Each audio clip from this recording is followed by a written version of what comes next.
కురుక్షేత్ర యుద్ధం ముగిసింది.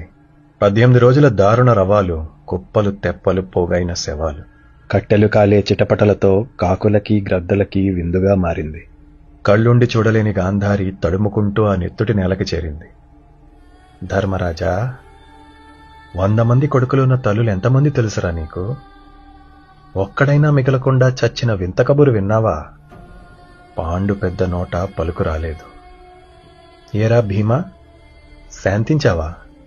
అంతమందిని చంపుతూ అలుపు రాలేదా? 5 సోదరులు బ్రతికే ఉన్నారే. ఏ అర్జున? గాంధీవి గొంతు విప్పలేదు. గోవిందుడు పలికాడు. అమ్మా, జరిగింది దారుణం. ఆపే ప్రయత్నం శక్తివంచన లేకుండా అందరూ చేశారు. చేశారా కృష్ణయ్య? నువ్వు కూడా చేశావా?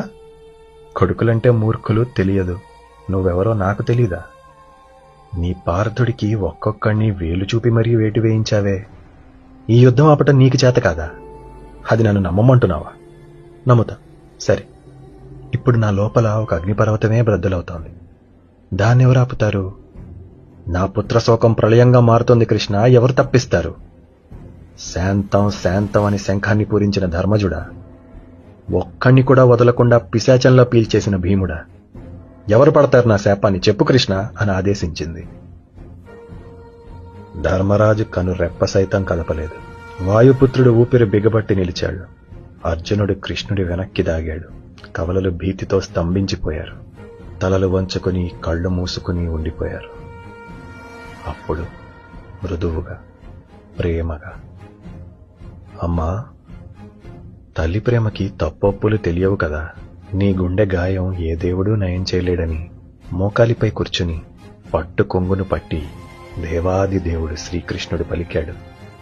నేను పడతాను నీ శాపాన్ని, నేను భరిస్తాను నీ కోపాన్ని. వాళ్ళనేమనకు తల్లి. ధర్మాన్ని నమ్ముకున్న పాపానికి వాళ్ళు పోగొట్టుకుంది చాలు. నాదే ఉంది, పశువుల కాపరిని. చెరసాలలో పుట్టాను, మట్టిలో పెరిగాను. సొంతవారి ప్రేమ కన్నా పగవారి కోపాలేగా నా కథలు. నాకంటూ నేనొక్కడే తల్లి. నన్ను శపించు. ఒకనాడు తల్లి పంతానికి రాజ్యాన్ని వదిలి అడవులకు పోయాడు. ఈ తల్లి శాపానికి ఒంటరిగా లోకాన్నే వదిలాడు. ఎంత గొప్ప విష్ణువైనా అమ్మ మాటకి తల వంచాడు. నమ్ముకున్న వాడి కోసం చివరికి దిక్కులేక ఒంటరిగా మిగిలిన దేవాది దేవుడే దిక్కు నాకు.